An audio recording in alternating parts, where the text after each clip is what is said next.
Class 10th का board exam है तुम लोग का 17 फरवरी में सीबीएसई का, और रियल नंबर सबसे ज्यादा इंपॉर्टेंट टॉपिक रखता है इसमें। तो अगर तुमने अभी तक कुछ भी नहीं पढ़ा है रियल नंबर में, बिल्कुल जीरो से स्टार्ट कर रहे हो, तो हर एक बात यहां पे कवर की जाएगी और हेल्प करेगा आपका 100 आउट ऑफ 100 स्कोर करने में। तो 17 दिन की जो स्ट्रेटेजी हम लोग की चल रही है यहाँ पे, और आज हम लोग का डे 4 है। तो स्टार्ट करते हैं रियल नंबर। रियल नंबर को स्टार्ट करने से पहले सबसे पहले आपको मालूम होना चाहिए basic of number system. Number system से सवाल यहाँ पे जो बोर्ड एग्जाम में प्रीवियस ईयर क्वेश्चंस हम देखेंगे, तो उसमें prime number, basic, composite number, ये सारे टर्म्स वहां पे यूज कर रहा है। तो इसका मतलब है हमें पहले नंबर सिस्टम जानना पड़ेगा। नंबर सिस्टम क्या है? नंबर सिस्टम आपका जितने भी डिफरेंट टाइप्स के नंबर्स हैं उसके बारे में स्टडी करना एक सिस्टमेटिक मैनर में, ये है आपका नंबर सिस्टम। अब नंबर्स कौन कौन से? सबसे पहला नेचुरल नंबर आता है तुम्हारे पास। नेचुरल नंबर क्या है? जो 1 से स्टार्ट हो रहा है, 1 2 3 4 5। एमसीक्यू में तुम्हें सवाल मिल जाएगा इसमें से, ठीक है? तो ध्यान रखना, एक एक क्वेश्चन तुम्हारे लिए इंपॉर्टेंट है बोर्ड एग्जाम के लिए। अगर तुम बोर्ड एग्जाम देने जा रहे हो और 100 आउट ऑफ 100 तुमने अगर टारगेट ले लिया है स्कोर करने का, तो नेचुरल नंबर क्या है? जो 1 से स्टार्ट हो रहा है और कहां तक मूव कर रहा है? ये पॉजिटिव इंफिनिटी तक। इन्हें आप काउंटिंग नंबर्स के नाम से भी जानते हैं। इन्हें हम क्या कह सकते हैं यहाँ पे? काउंटिंग नंबर्स, क्योंकि ये काउंट किए जाते हैं आपके, ठीक है? 5 एक काउंटिंग है, 4 एक काउंटिंग है, 1 एक काउंटिंग है। इसके बाद नेक्स्ट आता है हमारा होल नंबर। होल नंबर क्या है? जो 0 से स्टार्ट होता है, 0 से स्टार्ट हो रहा है, 0 1 2 3 4, और ये कहां मूव कर रहा है? पॉजिटिव इंफिनिटी तक। तो इन्हें हमने क्या नाम दे दिया? Whole number. ये काउंटिंग नंबर नहीं है, ये काउंटिंग नंबर नहीं है। क्यों नहीं है? क्योंकि यहां पे 0 आ जाता है हमारे पास। यहां क्या आ जाता है? 0 आ जाता है, और 0 कोई भी काउंटिंग वैल्यू नहीं होती है। तो नेचुरल नंबर क्या है हमारे पास? काउंटिंग नंबर है, जबकि होल नंबर काउंटिंग नंबर नहीं है।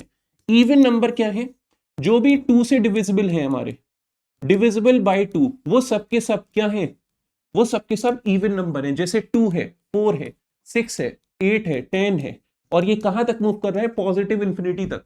इसी तरीके से -2 है, -4 है, निगेटिव में भी जितने नंबर हैं जो भी 2 से डिवाइड हो रहे हैं, और यहां तक कि 0 भी तुम्हारा क्या है? इवन नंबर है, क्योंकि 0 हर किसी नंबर से डिवाइड होता है, तो 2 से भी डिवाइड होगा।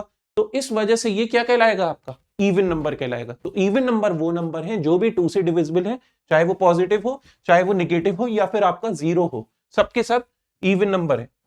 अच्छा, नेक्स्ट होता है ऑड नंबर। ऑड नंबर क्या है? जो 2 से डिवाइड ना हो। ऑड नंबर की डेफिनेशन क्या है? Not divisible by 2।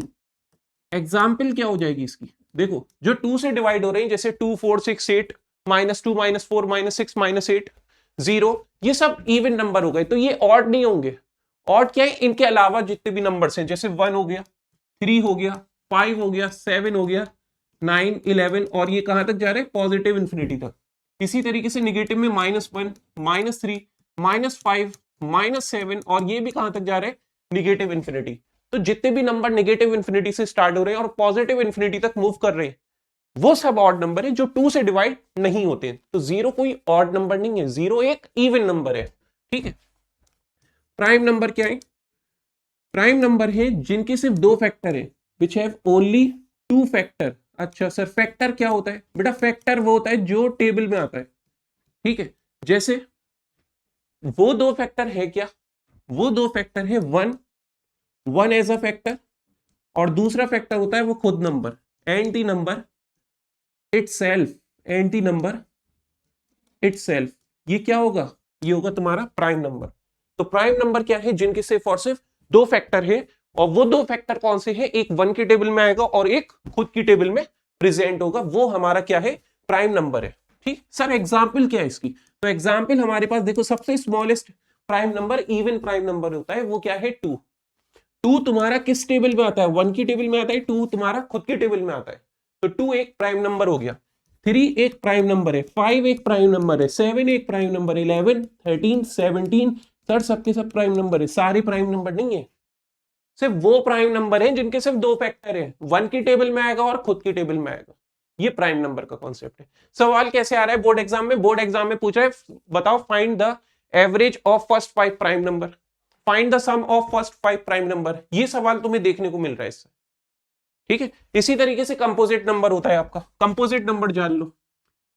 अब तुमसे हो सकता है कंपोजिट के बारे में पूछ ले, तो कंपोजिट नंबर में क्या है डेफिनेशन? प्राइम नंबर की डेफिनेशन है जिसके सिर्फ दो फैक्टर है। कंपोजिट नंबर होता है जिनके दो से ज्यादा फैक्टर है, which have more than two factor, जिसके क्या होंगे, दो से ज्यादा फैक्टर होंगे, वो क्या हो गया तुम लोगों का composite number, more than two factor. अच्छा सर ठीक है, जैसे एग्जांपल 2 तो प्राइम नंबर हो गया, 3 एक प्राइम नंबर हो गया, 4 एक कंपोजिट नंबर है। 4 क्यों है कंपोजिट? 1 की टेबल में आ रहा है, 2 के में आ रहा है और 4 आपका खुद की टेबल में आ रहा है, तो ये एक कंपोजिट नंबर है। 6 है तुम्हारा, 8 है, 9 है, 10 है, 12 है, 14 है, 15 है और ये पॉजिटिव इंफिनिटी तक, ये सब के सब तुम्हारे क्या है, कंपोजिट नंबर है। तो कंपोजिट नंबर वो है जिनके दो से ज्यादा फैक्टर है। जैसे 4 है, 4 1 के में भी आता है, 4 2 के में भी आता है, 4 खुद की टेबल में भी आता है, तो कितने फैक्टर हो गए, 3 हो गए, मतलब दो से ज्यादा है। इसी तरीके से 6 1 के में भी आता है, 2 के में भी आता है, 3 के में भी आता है, 6 तुम्हारा खुद की टेबल में भी आता है, तो 6 भी क्या हो गया, कंपोजिट नंबर हो गया।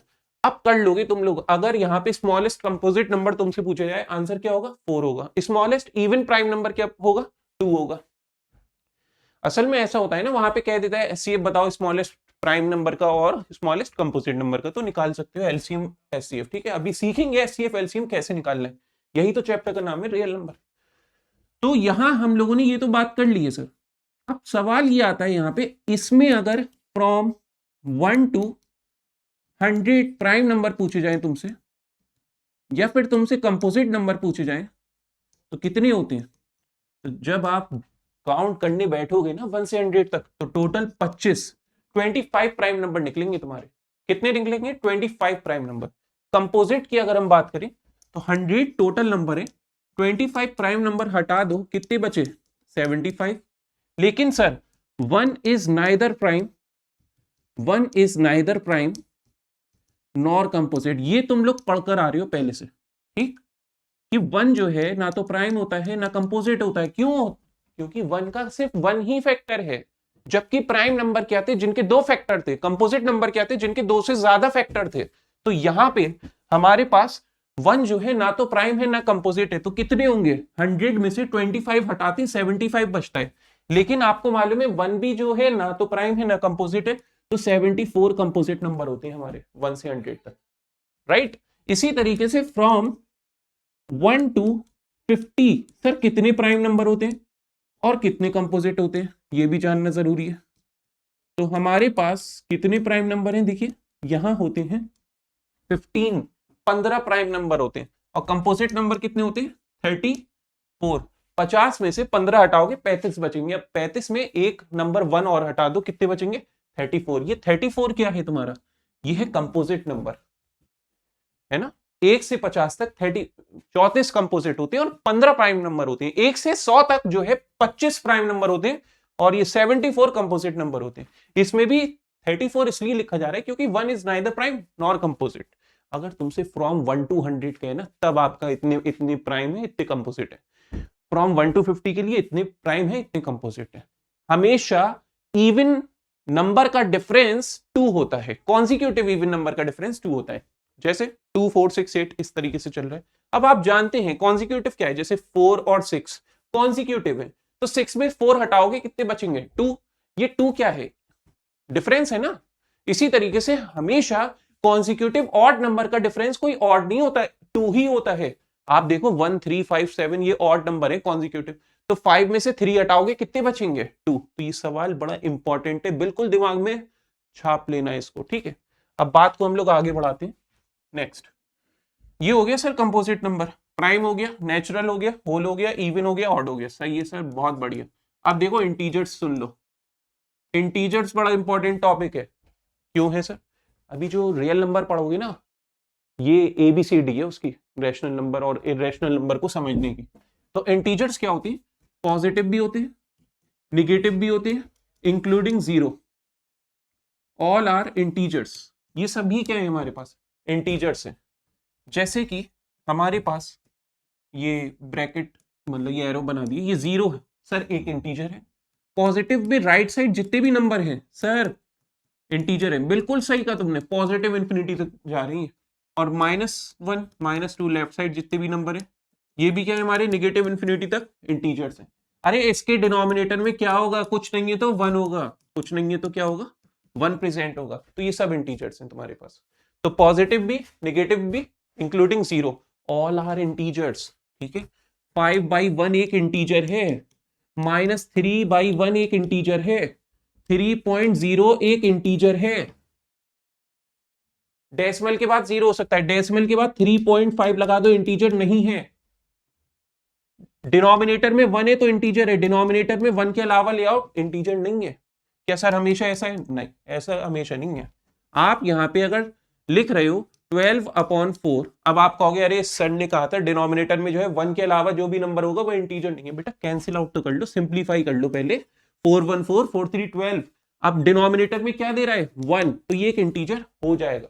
तो ये होते हैं इंटीजर्स हमारे पास, पॉजिटिव भी होते हैं, नेगेटिव भी होते हैं, इंक्लूडिंग 0, ऑल आर इंटीजर्स। ठीक है, बिल्कुल जहन में बैठा ली बात को जो हम लोगों ने डिस्कस करी है। अब इंटीजर्स के बाद हमें जो जानना जरूरी है यहाँ पे, वो जानना है, एक होता है को प्राइम नंबर। क्या होता है? को प्राइम नंबर। असल में ये सब इसलिए जानना जरूरी है क्योंकि यहीं से कॉन्सेप्ट अभी तुम्हारे थ्योरम बनेंगी। को प्राइम नंबर क्या है? पहली कंडीशन, पेयर में होगा आपका। पेयर का मतलब है जोड़ा होगा दो नंबर का, ए और बी।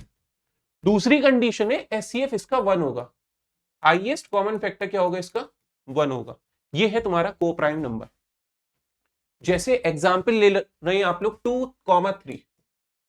अब तुम लोग दिमाग थोड़ा ज्यादा ही लगाओगे, कहोगे सर ये जो दो नंबर है क्या दो नंबर प्राइम होंगे? बेटा ऐसा नहीं है, दो नंबर कुछ भी हो सकता है, दोनों प्राइम हो सकते हैं। जैसे ये है 2,3, दोनों कंपोजिट भी हो सकते हैं, एक प्राइम एक कंपोजिट भी हो सकता है। तो आप सोचोगे इतने होशियारी से कि यार ऐसे तो सारे ही नंबर हो जाएंगे, तो आओ जान लेते हैं फिर। 2,3 है, दोनों प्राइम है, पेयर है। अब इनका एचसीएफ देखो, 2 1 की टेबल में आता है, 2 खुद की टेबल में आता है, 3 1 की टेबल में आता है, 3 खुद की टेबल में आता है। कॉमन फैक्टर क्या है? 1। तो हाईएस्ट कॉमन फैक्टर क्या हो गया इसका? 1 हो गया। तो ये क्या हो गया तुम्हारा? को प्राइम नंबर हो गया। ठीक है, इसी तरीके से यहां 4,5 है, मान लो एक कंपोजिट एक प्राइम है। 4 किस किस टेबल में आ रहा है? 1 के में, 2 के में, 4 खुद के में आ रहा है, 5 किसके में आ रहा है? 1 और 5 खुद के में। कॉमन फैक्टर क्या है? 1। तो ऐसा भी हो सकता है कि एक प्राइम एक कंपोजिट हो, या 8 और 9 ले लो, दोनों कंपोजिट ही ले लो। चलो तुम लोग कह रहे हो अरे सर प्राइम आ रहा है इस वजह से हो रहा है, लाओ कंपोजिट लेके दिखाता हूं दोनों। 8 9 1 की टेबल में आता है, 8 2 के में आता है, 4 के में आता है, 8 खुद के में आता है, 9 किस में आता है? 1 3 और 9। कॉमन क्या है? 1। हाईएस्ट ही क्या हो गया इसमें कॉमन फैक्टर? 1। अब तुम लोग इतना दिमाग लगाओगे कि सर ऐसे तो सभी नंबर हो जाएंगे, तो आ जाओ फिर चेंज करते हैं एग्जाम्पल। यहां लिख लो 6,8। ठीक है, 6 किस किस में आ रहा है? 1 के, 2 के, और 6 किस में आ रहा है?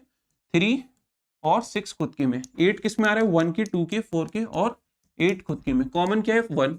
यहाँ कॉमन क्या है? 2। हाईएस्ट क्या हो गया इसमें? 2। तो ये को प्राइम नंबर बच्चों नहीं है। क्यों नहीं? क्योंकि इसका एचसीएफ जो है 1 के बराबर नहीं है। बस ये बात थी तुम्हें समझना, और बड़ा अच्छा लगेगा तुम्हें जब तुम्हें क्वेश्चंस मिलेंगे इसके बेस पे एमसीक्यू में, और आते हैं तुम लोग के एग्जाम में। ठीक है, इसलिए कॉन्सेप्ट की अलग क्लास ले रहे हैं और इसकी लाइव क्वेश्चन सीरीज अलग रहेगी, तो लाइव सेशन को ज्वाइन करना बिल्कुल मत भूलना। ये है हमारे पास एचसीएफ जो है 1 के बराबर नहीं है, यहाँ 2 आ रहा है, तो ये को प्राइम नंबर नहीं है। ऐसे ही और भी नंबर है, 15 18 है आपका, है ना, इसका एचसीएफ 1 नहीं आएगा। तो इसलिए को प्राइम नंबर वही है जिन दो नंबर का, कोई भी दो नंबर जिनका एचसीएफ 1 हो वो को प्राइम नंबर है। एक होता है तुम लोग का ट्विन प्राइम नंबर। एक क्या है हमारा? Twin prime number. सर ये क्या होता है? बेटा यहां लिखा हुआ है ट्विन प्राइम, मतलब वो जो दो नंबर है जिनके बीच में, मतलब जो दो नंबर हैं वो दोनों प्राइम हैं। सबसे पहली बात, A and B are 2 prime numbers, सबसे पहली फिक्स कंडीशन है यहां पे। अब तुम्हें ज्यादा नहीं सोचना, ट्विन प्राइम का मतलब है दोनों प्राइम नंबर, और जिसके बीच में एक कंपोजिट नंबर होगा या फिर डिफरेंस 2 होगा उन दो प्राइम का, between A and B 1 composite number is present, 1 composite number is present. ये है तुम लोग का क्या? ये है तुम लोग का, ये क्या है? Twin prime. ठीक, एग्जाम्पल ले लो 2,3। नहीं बेटा नहीं हो सकता। 2 3 चलो ठीक है, मान लिया तुम लोग का दोनों प्राइम नंबर है, क्या 2 और 3 के बीच में एक कंपोजिट आ रहा है? बिल्कुल नहीं आ रहा, तो वो 2 3 नहीं है तुम लोग का ट्विन प्राइम। तो हटाओ, इसको कट करो। 3,5 ये ट्विन प्राइम है। क्यों? क्योंकि 3 और 5 दोनों प्राइम नंबर हैं और दोनों के बीच में कौन प्रेजेंट है? 4। और ये 4 क्या है मेरे पास? कंपोजिट नंबर है सर। ये 4 क्या है मेरे पास? कंपोजिट नंबर है। 3 और 5 क्या है? दोनों ये मेरे प्राइम नंबर है। बस ये समझना है तुम लोग। दो प्राइम नंबर जिसके बीच में एक कंपोजिट नंबर प्रेजेंट है वो ट्विन प्राइम नंबर है। ठीक, अब एग्जाम्पल इसी तरीके से 5,7 या 11,13, अरे सब के सब नहीं है ट्विन प्राइम। आओ दूसरा लो, 16,18, ये होगा क्या? 16 एक कंपोजिट है, 18 एक कंपोजिट है, जबकि कंडीशन क्या है कि दोनों प्राइम नंबर होनी चाहिए, तो ये तो होगा ही नहीं। ये हो जाएगा, देखो 5 और 7 दोनों प्राइम नंबर है और इसके बीच में क्या प्रेजेंट है? एक कंपोजिट नंबर 6 प्रेजेंट है। 11 13 दोनों प्राइम नंबर है और इसके बीच में क्या प्रेजेंट है? Composite number 1 present. हो गया। अब तुम लोग इतना दिमाग लगाओगे, कहोगे कि सर ऐसे तो सारे ही हो जाएंगे ट्विन प्राइम नंबर, जो भी दो प्राइम नंबर होंगे। आ जाओ देख लो फिर, 17,23 सर दोनों प्राइम नंबर है, अब तो हो जाएगा बेटा। यहां तो देख लो, 18 भी प्रेजेंट है, 20 भी प्रेजेंट है, 21 भी है, 22 भी है। 4 कंपोजिट आ गए, जबकि आना कितना था? एक कंपोजिट आना था। मैंने बताया ना, ट्विन प्राइम नंबर ऐसे दो प्राइम नंबर जिसके बीच में एक कंपोजिट हो, या ऐसे दो प्राइम नंबर जिसका डिफरेंस 2 आ जाए, वो है आपका ट्विन प्राइम। बात खत्म, बात खत्म। उसके बाद हम लोग का जो टॉपिक है, जिसका चैप्टर का जो नाम है वो रियल नंबर है। ये सब नंबर सिस्टम तुम्हें जानना इसलिए जरूरी था क्योंकि ये बेसिक है, जो कि एग्जाम में सवाल मिलेंगे तुम्हें, तो तुम्हें कोई दिक्कत नहीं होगी। अब ठीक, अब रियल नंबर जो हम लोग स्टार्ट करने जा रहे हैं, पहले इसकी डेफिनेशन आप लोग को मालूम हो, सब अपने वर्ड्स में डिफाइन कर सकते हैं। सब लोग मेरे साथ बोलिए, collection of rational number and irrational number. वो क्या है तुम लोग का? Real number. तो कलेक्शन है किसका? कलेक्शन है रैशनल नंबर का और इरेशनल नंबर का, रैशनल नंबर का और इरेशनल नंबर का। ये क्या हो गया हम लोगों का सर? ये हो गया तुम लोगों का रियल नंबर, इरेशनल नंबर का। चलो बात मतलब कुछ समझ में आ गई कि कॉम्बिनेशन, अब कोई कहेगा कि कॉम्बिनेशन है किसका? रैशनल का इरेशनल का। कोई दिक्कत नहीं है बेटा, सही हो तुम भी। तो हमने कह दिया collection of rational number and irrational number. अब बात तो ये आती है ना कि अरे ये रैशनल नंबर क्या आ गया भाई? हमें रियल नंबर पढ़ाए जा रहे थे, रैशनल नंबर क्या होगा? तो रियल नंबर, जैसे ये पूरा आपका प्रेजेंट है बॉक्स, इसका नाम दे दो रियल नंबर, और इसके अंदर दोनों भाई प्रेजेंट है। एक का नाम है रैशनल और एक का नाम है इरेशनल। ठीक है, इस तरीके से बनाते हैं थोड़ा और अच्छे से, बिल्कुल बिल्कुल रिलेट कर सको तुम लोग। ठीक है, एक का नाम है रैशनल और एक का नाम है इरेशनल। बस अब हमें ये समझना होगा कि सर ये रैशनल नंबर होते क्या है हमारे। तो आइए देख लेते हैं। रैशनल नंबर बेटा वो है जो भी पी बाई क्यू की फॉर्म में प्रेजेंट है। देखते होगे definition, are number which can be written in the form of p by q where p q are integers and q is not equals to 0। ये रटी रटाई डेफिनेशन हो गई तुम्हारी, ये भी याद करके जाओगे, काम हो जाएगा। वैसे डिफाइन करने के लिए क्वेश्चन नहीं आता, लेकिन एक नॉलेज के लिए तुम्हें मालूम होनी चाहिए बातें। p q are integers and q is not equals to 0। ठीक, p by q की फॉर्म में which can be written in the form of p by q where p q are integers and q is not equals to 0। ये है rational number. जैसे example ले लें, 3/5 एक rational number है, -2/4 rational number है, -1 रैशनल है, 0 रैशनल है, स्क्वायर रूट 4, क्यूब रूट 27 सर रैशनल है, ऑल परफेक्ट स्क्वायर सब के सब रैशनल है, जितने भी परफेक्ट रूट्स हैं, ऑल परफेक्ट स्क्वायर सब के सब आपके क्या होंगे? रैशनल होंगे। जो रूट से बाहर आ जाते हैं वो क्या है हमारे पास? वो रैशनल है। -1 भी एक वो रैशनल है, 0 भी एक रैशनल है। 0 के डिनोमिनेटर में कुछ नहीं है तो 1 है, इसके डिनोमिनेटर में कुछ नहीं है तो 1 है। और फ्रैक्शन में भी रैशनल हो सकता है, अंडर रूट में भी हो सकते हैं, लेकिन परफेक्ट रूट होना चाहिए। शर्त क्या है? परफेक्ट रूट होना चाहिए। दूसरा आता है बेटा irrational number. Irrational number, irrational number वो है जो p बाई क्यू की फॉर्म में प्रेजेंट नहीं हो सकता, और पी क्यू आर इंटीजर्स, बाकी सब वैसे ही उतार दो, पी क्यू आर इंटीजर्स। ठीक, yes, p q are integers and q is not equal to 0। ये है तुम लोग का क्या, इर्रेशनल नंबर, जो पी बाई क्यू की फॉर्म में प्रेजेंट नहीं है, और पी क्यू क्या है उसमें इंटीजर्स है, और Q is not equal to 0। ठीक है, इर्रेशनल में एग्जांपल क्या होगी तुम्हारी, √2। जितने भी नॉन परफेक्ट रूट्स हैं तुम्हारे, नॉन परफेक्ट रूट्स, ये तुम्हारा क्या है, इर्रेशनल नंबर है। ये क्या है, इर्रेशनल। √2, √3 है ना, क्यूब √4, जो भी नॉन परफेक्ट रूट है, फोर्थ रूट 8, जो रूट से बाहर नहीं आ सकते, वो सब इर्रेशनल है। या फिर उनका डेसिमल एक्सपेंशन इस तरीके से 1.101, 1001, 10001, समझ रहे हो, डैश डैश डैश डैश। ये है आपका तुम्हारा क्या, इर्रेशनल नंबर। जो भी नॉन परफेक्ट रूट्स हैं, जो रूट से बाहर नहीं आ सकते, जो पी बाई क्यू की फॉर्म में रिप्रेजेंट नहीं किए जा सकते, वो इर्रेशनल है। अब सर ये तो समझ में आ गई बात कि रैशनल वो है जो पी बाई क्यू की फॉर्म में प्रेजेंट हो, इर्रेशनल वो है जो पी बाई क्यू की फॉर्म में प्रेजेंट ना हो। लेकिन पता है सवाल यहां से डेसिमल एक्सपेंशन के बेस पे क्वेश्चन आ रहे हैं तुम लोगों के, तो ये बड़ा इंपॉर्टेंट टॉपिक है अब बोर्ड एग्जाम के लिए तुम्हारे, decimal expansion of real number. क्योंकि हम लोग ये तो समझ लिए रैशनल नंबर होता क्या है असल में और इर्रेशनल क्या होता है, अब हमें ये जानना पड़ेगा डेसिमल एक्सपेंशन क्या होता है रियल नंबर का, decimal expansion of real number. तो बेटा 3 कैटेगरी होती है बस डेसिमल एक्सपेंशन की। पहली कैटेगरी होती है हमारे पास, पहली कैटेगरी होती है terminating, first category is terminating. Second category होती है non terminating but repeating, non terminating but repeating. और एक और कैटेगरी होती है लास्ट, वो भी डिस्कस करेंगे, ये हो गया बट रिपीटिंग। और तीसरी कैटेगरी होती है non terminating non repeating, non terminating non repeating. ठीक, तो ये जानना हमारे लिए बहुत ही ज्यादा जरूरी है। First category is terminating. Terminating का मतलब ये होता है कि जिसका रिमाइंडर 0 आ जाता है वो टर्मिनेटिंग है। दूसरी है non terminating but repeating. Non terminating का मतलब होता है जिसका रिमाइंडर 0 के बराबर ना आए, वो नॉन टर्मिनेटिंग है। अब यहां बट रिपीटिंग लिखा है, अभी मैं समझाऊंगा एक एक बात, तुम्हारी बिल्कुल दिमाग में बिल्कुल छप जाएगी बात को।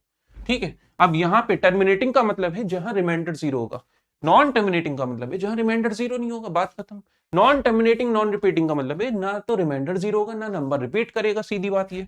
तो अभी हम लोग 1 बाई 1 डिस्कस करेंगे, लेकिन पहले जो याद रखने वाली बात क्या है वो ये है कि ये दो डेसिमल एक्सपेंशन तुम लोग के ये रैशनल नंबर के होते हैं। डेसिमल एक्सपेंशन किसके होते हैं, रैशनल नंबर के डेसिमल एक्सपेंशन होते हैं। अरे कौन कौन से, पहला है टर्मिनेटिंग और दूसरा है नॉन टर्मिनेटिंग बट रिपीटिंग।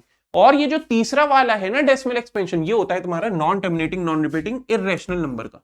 तो ये आ जाएगा हमारा इर्रेशनल नंबर का, दिमाग में छाप लो ये वाली बात। असल में वहां पे which of the following is not a decimal expansion of irrational number. ठीक है, 4 ऑप्शन दे रखे तो तुम्हें मालूम होगा कि ये दो जो है टर्मिनेटिंग और नॉन टर्मिनेटिंग बट रिपीटिंग, ये इर्रेशनल नंबर के डेसिमल एक्सपेंशन नहीं है। समझ गए बात को। अगर तुमसे ये कहा जाए कि बताओ इसमें कौन सा डेसिमल एक्सपेंशन नहीं है रैशनल नंबर का, तो तुम्हें अगर एक option non terminating non repeating का दे दिया जाए तो तुम आराम से एमसीक्यू को अटेम्प्ट कर सकते हो, घबराना बिल्कुल नहीं है। आगे बढ़ते हैं अब हम लोग यहाँ पे डेसिमल एक्सपेंशन में। सबसे पहले ये टर्मिनेटिंग है क्या बेटा, तुम्हें मीनिंग बराबर में लिखवाया था मैंने, उसमें क्या लिखवाया था, रिमाइंडर जो है 0 आएगा, वो क्या है तुम लोगों का, टर्मिनेटिंग है। अब टर्मिनेटिंग है सर कैसे, कैसे मतलब ये डेसिमल एक्सपेंशन का मतलब क्या है, पहले ये तो बता दो। मतलब हम तो समझ ही नहीं पा रहे, बस याद कर लें क्या बेटा, नहीं याद मत करो, ऐसी चीज सिखा दूंगा बिल्कुल सब चीजें दिमाग में छप जाएंगी खुद ही बिना याद करे। यहां देखो हमारे पास कोई नंबर है 4, ठीक, 4 को अगर 2 से डिवाइड करोगे तो क्या लिखते हो, 2 2 4। अरे सर ये तो हम जानते हैं रिमाइंडर 0 लिखते हैं, बिल्कुल सही बात है, बस यही है। यहां डेसिमल की जरूरत पड़ी नहीं, डेसिमल की कोई जरूरत नहीं क्योंकि रिमाइंडर 0 आ गया बिना डेसिमल के। अच्छा सर अगर यहाँ 5 कर देते हम, यहाँ क्या कर देते 5 कर देते, तो क्या होता है 2 2 4, रिमाइंडर क्या आ गया आपका 1।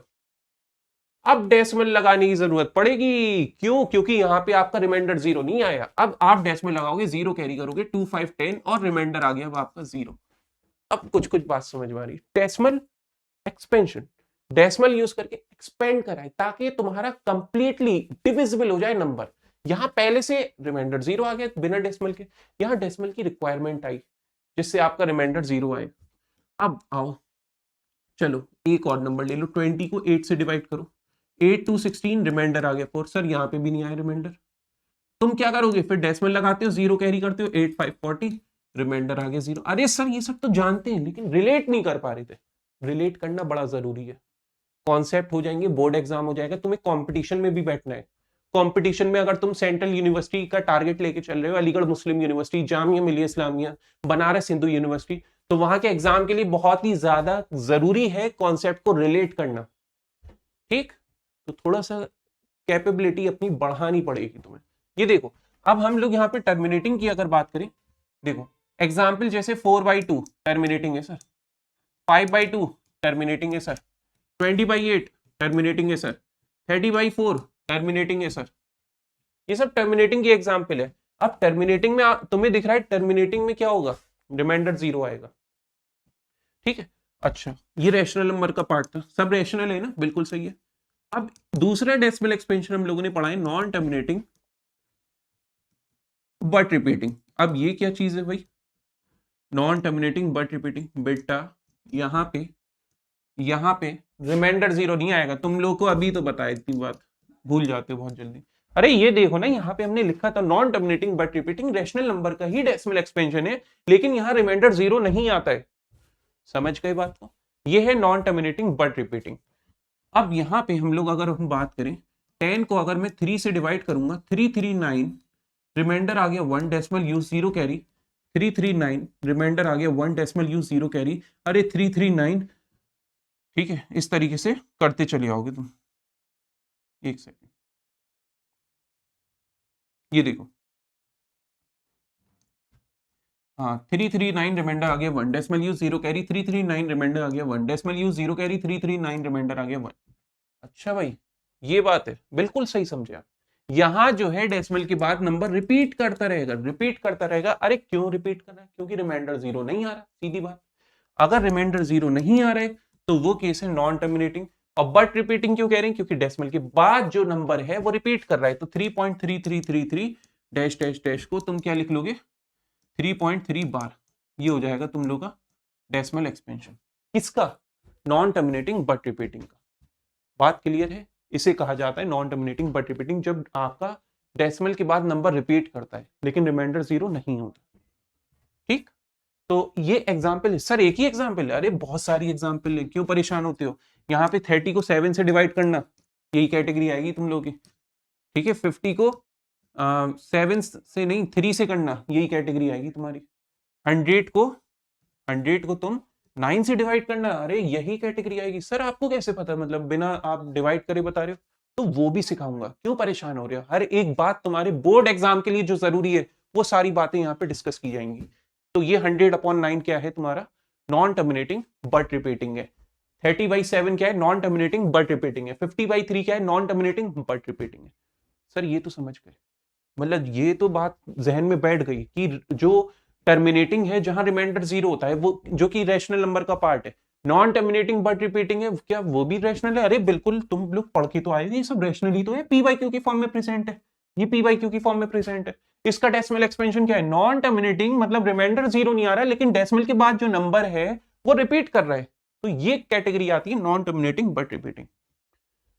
ठीक है सर, बात समझ में आ गई आपकी, कोई दिक्कत नहीं है। अब यहां पे हमें ये जानना जरूरी है, जो इररेशनल नंबर का था डेसिमल एक्सपेंशन, तीसरा डेसिमल एक्सपेंशन क्या है, नॉन टर्मिनेटिंग नॉन रिपीटिंग। क्या है, नॉन टर्मिनेटिंग नॉन रिपीटिंग, ये बड़ा जरूरी है तुम लोगों को जानना।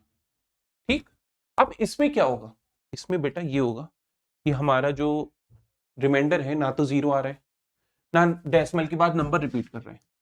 तो 10 को अगर तुम 3 से डिवाइड कर रहे हो, 339 रिमाइंडर क्या आ गया यहाँ पे 1। अच्छा सॉरी ये नहीं, ये तो उसका था हमारा। हाँ, नॉन टर्मिनेटिंग नॉन रिपीटिंग का मतलब है डेसिमल, मतलब रिमाइंडर ना तो 0 आ रहा है ना नंबर रिपीट कर रहा है। स्क्वायर रूट 2 क्या है, नॉन परफेक्ट रूट है, रूट से बाहर नहीं आता। ये क्या है, इरेशनल नंबर है। इसका डेसिमल एक्सपेंशन क्या होता है बेटा, non terminating non repeating.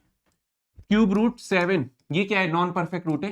Fourth root 8, ये क्या है? नॉन परफेक्ट रूट है, सब के सब जिनका डेसिमल एक्सपेंशन क्या है? Non terminating non repeating. Sir दिखने में कैसा होता है? ये तो एग्जाम्पल है, ऐसा होता है। ये देखो हमने पढ़ी भी थी example, 101, 1001, 1001, dash dash dash dash. ये किसकी एग्जाम्पल है बच्चे? ये एग्जाम्पल है नॉन टर्मिनेटिंग नॉन रिपीटिंग की।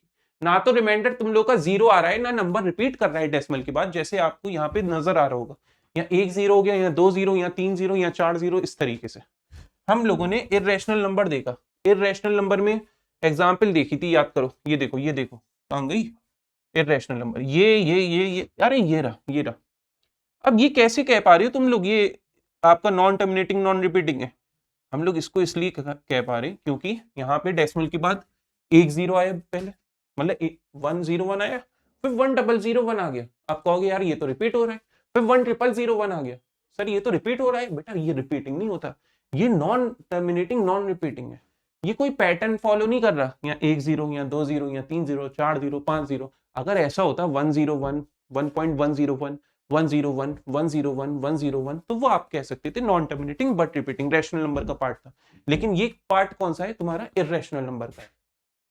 ठीक है, एक होता है बेटा, यहाँ पे चेंज कर लें, जैसे 3.3553, ठीक है, 3553, 3553 डैश डैश डैश। ये भी क्या है तुम्हारा? नॉन टर्मिनेटिंग नॉन रिपीटिंग है। ठीक है, बात बहुत अच्छे से एक एक चीज समझ लो जो कि तुम्हारे लिए जरूरी है। ये सब एग्जाम्पल है। पता है एक क्वेश्चन सवाल आता है, पाई है और एक 22/7 और 3.14 है। इस पे ये पूछा जा रहा है कि कौन सा रैशनल है कौन सा इरेशनल है। अब तुम कहोगे अरे सब एक ही तो है, या तो रैशनल है, रैशनल ही होगा तुम लोग ये कहोगे, क्योंकि 22/7 पी बाई क्यू की फॉर्म में प्रेजेंट है। 3.14 आपका वो है नॉन टर्मिनेटिंग, टर्मिनेटिंग है, रिमाइंडर 0 आ रहा है, दिख रहा है, अप टू डेसिमल रुका हुआ है। तो असल में होता क्या है ना, 22/7 ठीक है, मान लिया तुम्हारी बात रैशनल है, ये 3.14 भी मान लिया रैशनल है, सही है तुम्हारी बात, गलत नहीं है। क्योंकि जब इसको डेसिमल हटा दोगे नीचे 100 आ जाएगा, पी बाई क्यू की फॉर्म में प्रेजेंट है।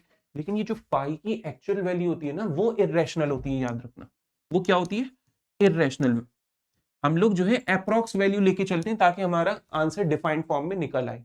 सर्किल की केस में जब सर्कमफ्रेंस निकालते हैं तो हम लोग ये 22/7 और 3.14 ले लेते हैं। लेकिन जो एग्जैक्ट वैल्यू है ना पाई की, वो कैसी है तुम लोग की? Non terminating non repeating. तो पाई एक क्या होता है? इर्रेशनल नंबर होता है। ये तुम लोग का सवाल एमसीक्यू के लिए बड़ा इंपॉर्टेंट है। Which of the following is not an irrational number? ये इर्रेशनल नहीं है, ये इर्रेशनल नहीं है, सही है। ये क्या है? रैशनल है। कौन सा इरेशनल है? पाई। पाई एक इरेशनल है, जबकि ये दोनों क्या है? रैशनल है। ये बात तुम्हें याद रखनी है, ठीक है। एक होती है तुम लोग के पास यहाँ पे fundamental theorem of arithmetic, fundamental theorem of arithmetic, right. ये तुम्हारी एनसीईआरटी में भी गिवन है, तुम्हें याद रखनी है बात को। अरिथमेटिक, ये फंडामेंटल थ्योरम ऑफ अरिथमेटिक क्या है? मतलब कोई कंपोजिट नंबर है तुम्हारे पास गिवन, क्या है? Composite number. कंपोजिट नंबर को ये कहा जाता है, every composite number can be expressed as the product of primes, ठीक है। तो ये 4 जो है कंपोजिट नंबर है, इसके प्राइम फैक्टर लोगे 2 2 4 2 1 2, तो क्या लिखा जाएगा इसका? 2 स्क्वायर। तो ये क्या हो गया? एक कंपोजिट नंबर 4 जिसको ब्रेक कर दिया है तुमने, किस में? प्रोडक्ट ऑफ प्राइम में। अच्छा 15 एक कंपोजिट है, हाँ है, 3 into 5 में ब्रेक कर दिया, क्या हो गया ये? 3 और 5 क्या है? प्राइम। तो ये बस याद रखना, फंडामेंटल थ्योरम ऑफ अरिथमेटिक ये कहती है कि कोई भी कंपोजिट नंबर अगर तुम्हारा प्रेजेंट है तो उसको एक्सप्रेस किया जा सकता है किस फॉर्म में? प्राइम में। इसकी डेफिनेशन एनसीईआरटी में एग्जैक्ट दे रखी है, लाइन बाय लाइन पढ़ लेना एक बार, ठीक। बाकी हम लोग 100 ले लें, जैसे 100 एक कंपोजिट नंबर है, इसका प्राइम फैक्टर करो 100 का, 2 5 10 0 2 25 50 5 5 25 515, तो कितना आ गया? 2 स्क्वायर इंटू 5 स्क्वायर। तो ये किस में 100 ब्रेक हो रहा है तुम्हारा? प्रोडक्ट ऑफ प्राइम में ब्रेक हो रहा है। ये होती है फंडामेंटल थ्योरम ऑफ अरिथमेटिक, ठीक है। एक डिविजिबिलिटी वाली थ्योरम है तुम्हारी, डिविजिबिलिटी की थ्योरम है। असल में जो क्वेश्चन सवाल तुम्हें मिलते हैं किसमें? Prove that square root 2 is an irrational number, है ना। तो ये वाली थ्योरम तुम्हारी यूज होगी। एक सवाल तुम्हें मिलता है, prove that 7 into 6 into 5 into 4 into 3 into 2 into 1 plus 5 is a composite number। ये प्रूव करने के लिए ये वाली फंडामेंटल थ्योरम ऑफ अरिथमेटिक तुम यूज करते हो कि कोई भी कंपोजिट नंबर को एक्सप्रेस किया जा सकता है उसके प्रोडक्ट ऑफ प्राइम में, ठीक है।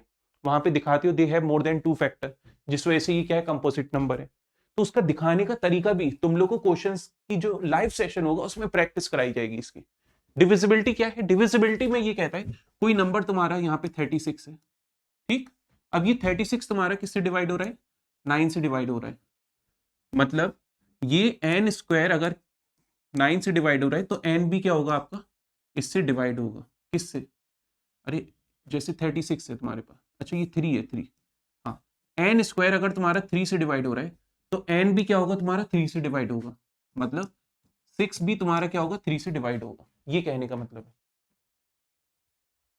6 अगर डिवाइड किया जा रहा है 3 से तो 6 का स्क्वायर जो कि 36 होता है वो भी तुम्हारा क्या होगा, डिवाइड होगा उस नंबर से, ठीक है।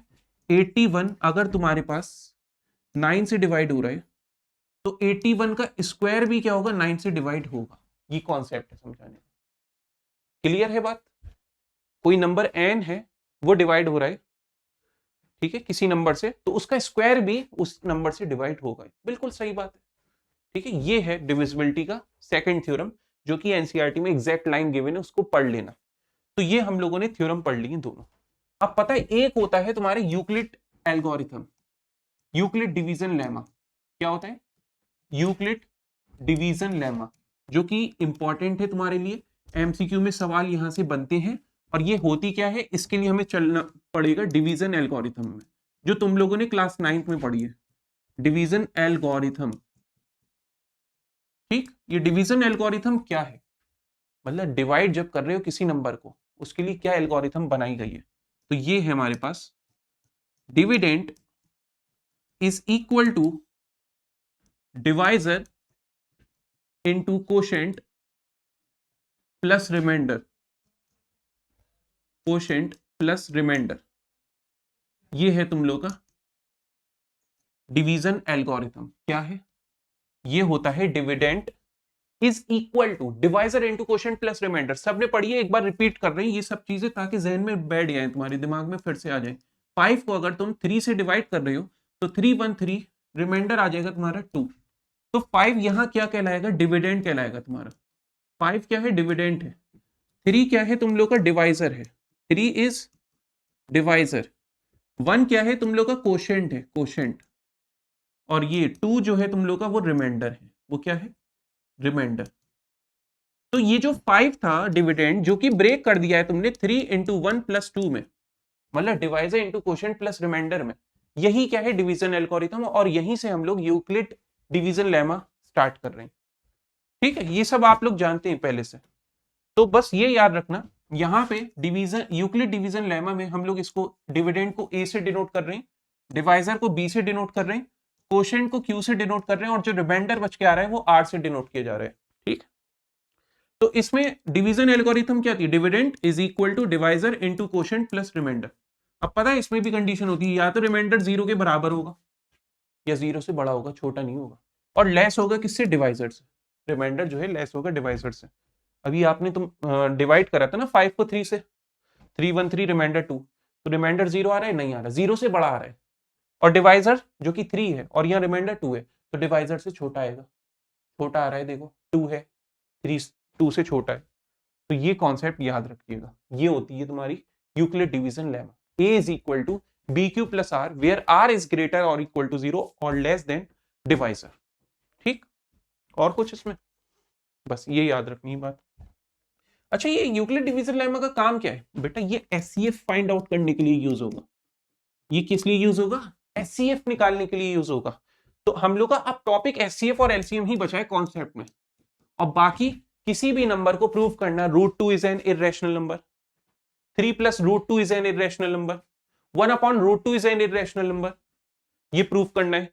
और जैसे मैंने बताया 7 into 6 into 5 into 4 into 3 into 2 plus 1 है ना, इसको मतलब इसको कंपोजिट प्रूफ करना है आपको। व्हाट प्रॉब्लम है तुम्हारी, उसमें क्या पूछा जा रहा है, पता ही नहीं है कि इसमें SCF निकालना है या LCM निकालना है। 2 नंबर दे दिए गए, उसमें SCF LCM निकालना है, पता ही नहीं है यार। कैसे करेंगे? कोई नंबर दे रखा है और कंपोजिट नंबर उसको प्राइम में ब्रेक करना है, तो तुम लोगों ने पढ़ रखी है थ्योरम, कॉन्सेप्ट यही सब है तुम्हारे। क्वेश्चंस को कैसे यूज करेंगे, कैसे अप्लाई करेंगे, सब लाइव सेशन में करेंगे, बिल्कुल प्रैक्टिस करा दूंगा, एक एक चीज तुम लोग की क्लियर हो जाएगी उसमें। ये कॉन्सेप्ट समझ लो बस। एचसीएफ क्या है तुम लोग का? हाईएस्ट कॉमन फैक्टर है, हाईएस्ट कॉमन फैक्टर है। अब ये जो एचसीएफ है ये दो मेथड से निकाल सकते हो तुम लोग। एक हो गया prime factorisation, prime factorisation method, और एक हो जाएगा तुम लोग का यहां पे यूक्लिड डिवीजन लेमा। एक क्या हो जाएगा तुम लोग का? Euclid division lemma. ये बात को ध्यान रखना, यूक्लिड डिवीजन लेमा। ओके, फिर से सुनो बात कि एक मेथड है हमारा प्राइम फैक्टराइजेशन मेथड और एक मेथड है हम लोग का यूक्लिड डिवीजन लेमा। अरे बात आ रही है समझ में? ये है प्राइम फैक्टराइजेशन, मतलब जैसे आप जानते हैं जैसे 8 एंड 16 है, इसका निकालना है एचसीएफ क्या होगा। तो प्राइम फैक्टराइजेशन में हम लोग क्या करते हैं, 8 को उसके प्राइम फैक्टर में ब्रेक करते हैं। 2 क्यूब लिखा जा सकता है 8 को, 2 क्यूब 6 नहीं होता, याद रखना। ठीक है, 2 क्यूब क्या होता है? 8। तो गर्ल्स में अक्सर गलती हो जाती है, यहां 16 को क्या लिखेंगे? 2 रेज़ टू दी पावर 4। अब यहां पे एचसीएफ निकालना है मान लो, तो एचसीएफ में स्मॉलेस्ट पावर लेंगे। स्मॉलेस्ट पावर क्या है? 3 है 4 है? अरे 3 है सर, तो एचसीएफ में स्मॉलेस्ट पावर लेंगे। आंसर क्या हो जाएगा? 2 क्यूब 6 नहीं 8 हो जाएगा, ये ध्यान रखिएगा। तो इसका एचसीएफ क्या आ गया? 8 आ गया। सर ये तो आपने उससे बता दिया प्राइम फैक्टराइजेशन, ये तो बचपन से करते आ रहे हैं, ये बताइए ना यूक्लिड डिवीजन लेमा। तो आ जाओ सुन लो, इसमें पहले 8 और 16 दे रखा है, तो इसमें बड़ा नंबर कौन है? 16। 16 इज ग्रेटर देन 8। तो बस ये ध्यान रखो, पहले चेक कर लेते हैं ए जो है डिविडेंड निकाल लेते हैं जो कि 16 है, तो A is greater than B होना चाहिए। अब आपको मालूम है A is equal to B Q plus R, where R is greater और इक्वल टू 0 और लेस डिवाइजर, ये होता है आपका। तो ए की प्लेस पे क्या रखोगे तुम लोग? 16, और बी की प्लेस पे क्या रखोगे? 8। अरे ऐसे ही तो डिवाइड करोगे, 16 और 8 और 8 टू 16, रिमाइंडर आ गया 0, ये तो सीधा है आपका। तो इसको लिखोगे 8 इंटू 2 प्लस 0, ऐसे ही तो लिखोगे, divisor into quotient plus remainder. बस जहां रिमाइंडर 0 आ जाए ना, वही तुम्हारा एचसीएफ है। तो एचसीएफ क्या है तुम्हारा यहाँ पे? 8 है। ये हो गया यूक्लिड डिवीजन लेमा से। अब ये आसानी से इसलिए आ गया कि बड़ा छोटा नंबर है, 16 और 8 कंप्लीटली डिविजिबल है। अच्छा सर अगर ये कंप्लीटली डिवाइड होता ही नहीं तो क्या होता? तो आ जाओ सुन लो वो भी। 28 और 20 दे रखा है, तो इसमें ए क्या है हमारा? 20 है, और बी क्या है हमारा? 8 है। A is greater than B. अब लगाओगे अपना डिवीजन, यूक्लिड डिवीजन लेमा। ए की प्लेस पे 20 और बी की प्लेस पे 8 हो गया। अब डिवाइड कर लो 20 को 8 से, 8 टू 16, रिमाइंडर आ गया 4। ठीक है, तो हम लिख लेंगे स्टेप क्या लिखेंगे? 8 इंटू 2 प्लस 4। सही है। अब यूक्लिड डिवीजन लेमा का मतलब है ये स्टेप्स फॉलो करता है। स्टेप क्या होगा? अगला स्टेप में ये जो डिवाइजर है वो डिविडेंड बन जाएगा तुम्हारा, और ये रिमाइंडर जो है वो डिवाइजर बन जाएगा। तो अब 8 को 4 से डिवाइड करके देखो, 8 जो है डिविडेंड बन गया ना आपका। यहां देखो 8 जो यहां था वो यहां आ जाएगा, और जो रिमाइंडर था वो डिवाइजर बन गया। 4 इंटू 2 8, रिमाइंडर क्या आ गया? 0 आ गया ना। 4 इंटू 2 प्लस 0। मैंने क्या बताया? जब 0 आएगा रिमाइंडर, उस केस का डिवाइजर क्या होगा तुम्हारा? एचसीएफ। तो एचसीएफ यहाँ पे क्या आएगा? 4 आ जाएगा। इस तरीके से तुम लोग एचसीएफ निकाल लोगे यूक्लिड डिवीजन लेमा से। बाकी प्राइम फैक्टराइजेशन तो तुम लोग जानते हो अच्छे से। ठीक है, सही है ना बात? कोई दिक्कत नहीं है, प्राइम फैक्टराइजेशन किसी से भी निकाल लो। यूक्लिड डिवीजन लेमा जरूरी है, एमसीक्यू में सवाल बन जाए आपका तो काम आएगा, आपका कंपटीशन में काम आ जाएगा। मान लो अभी नहीं आया एग्जाम में, ठीक है, कुछ चीजें हटी भी हैं, तो कुछ चीजें, नॉलेज कभी खराब नहीं होगी तुम्हारी, काम ही आनी है। कंपटीशन में बैठोगे बिल्कुल यूज होगा। ठीक है, तो कोई दिक्कत की बात नहीं है अगर 2-3 पॉइंट तुम अलग पढ़ लो, एक्स्ट्रा पढ़ लो, है एनसीईआरटी में ही। ठीक है, आप सुनो, यहाँ पे हमारे पास बात आनी थी किसकी? ये एचसीएफ हो गया था ना, एक सेकेंड, यूक्लिड डिवीजन लेमा हो गया तुम्हारा, प्राइम फैक्टराइजेशन हो गया। अब हाँ, वर्ड प्रॉब्लम जो होंगी, अरे मेन तो सवाल तो वहां से है तुम्हारा, वर्ड प्रॉब्लम्स लैंग्वेज में दे रखी होंगी, तुम्हें कैसे पता चलेगा यार एचसीएफ निकालना है? वहां क्वेश्चन में एग्जामिनर कहेगा नहीं कि एचसीएफ निकालो, वहां यूज करेगा तुम्हारा लार्जेस्ट वर्ड। किसके लिए? एचसीएफ फाइंड आउट करने के लिए। वहां वर्ड यूज करेगा तुम्हारा मैक्सिमम, मैक्सिमम लेंथ, ठीक है, रॉड की लेंथ दे रखी, कह रहा है मैक्सिमम लेंथ निकालो, तो एचसीएफ निकालोगे नंबर्स का। तुमसे कहेगा लॉन्गेस्ट, तो लॉन्गेस्ट का हो गया ये। तुमसे कहेगा ग्रेटेस्ट, इस तरीके से हो जाएगा। तुमसे कहेगा हाईएस्ट, इस फॉर्म में निकाल लेंगे। क्या क्या पूछेगा एचसीएफ के लिए? लार्जेस्ट, मैक्सिमम, लॉन्गेस्ट, ग्रेटेस्ट या फिर हाईएस्ट। अच्छा, एलसीएम जो होगा हमारा वो होगा least, least, smallest, minimum, shortest, shortest. ये तुम लोगों का क्या है? एलसीएम का है। क्या क्या है? Least, smallest, minimum, shortest. ये सब तुम लोगों का क्या है? एलसीएम का है। फिर से बता रहा हूं, एचसीएफ के लिए लार्जेस्ट, मैक्सिमम और longest, highest, greatest word use करेगा। एलसीएम के लिए लीस्ट, स्मॉलेस्ट, मिनिमम, शॉर्टेस्ट, ये सब एलसीएम के लिए यूज करेगा। सर आपने एचसीएफ तो बता दिया कैसे निकालते, एलसीएम कैसे निकालते? अरे बिल्कुल सिंपल सा मेथड है। एलसीएम के लिए प्राइम फैक्टराइजेशन मेथड यूज करेंगे। तो एलसीएम है क्या, पहले सुनो, least common multiple, least common multiple, ये है तुम्हारा। ठीक, अब जैसे हमारे पास कोई नंबर दे रखा है 8 नहीं, 8 मतलब बार बार 8 सही नहीं है, 30 और 45 ये दे रखा है, कह रहे एलसीएम बताओ। तो मेथड एक ही है इसका, प्राइम फैक्टराइजेशन मेथड, इससे निकाल लोगे आसानी से, तुम्हारा एलसीएम निकाल के दे देगा। ठीक है, मैं इसलिए बार बार कह रहा हूं क्योंकि वहां पे find the HCF and LCM, find the ratio of HCF and LCM of two numbers, दो नंबर दिए हुए उनका रेशियो निकालना है एचसीएफ और एलसीएम का। तो एचसीएफ आता है निकालना, एलसीएम भी सीख लो। 30 और 45 का किस, इसका प्राइम फैक्टर क्या होगा 30 का? ये हो जाएगा तुम्हारे पास 2 इंटू 15 30, 3 इंटू 5 15, 5 इंटू 1, तो हो गया 2 इंटू 3 इंटू 5। एचसीएफ जब निकाल रही थी तो जब कॉमन ले रही थी तो उसमें स्मॉलेस्ट पावर ले रही थी कॉमन, और बाकी के जो नंबर थे वो कॉमन नहीं लिए जाते। एलसीएम में क्या होगा देखो, 45 का प्राइम फैक्टराइजेशन 313 35 15 35 15 515, तो कितना आ गया 3 स्क्वायर इंटू 5। अब तुम लोग जानते हो एलसीएम में क्या लेना है, हाईएस्ट पावर लेनी है।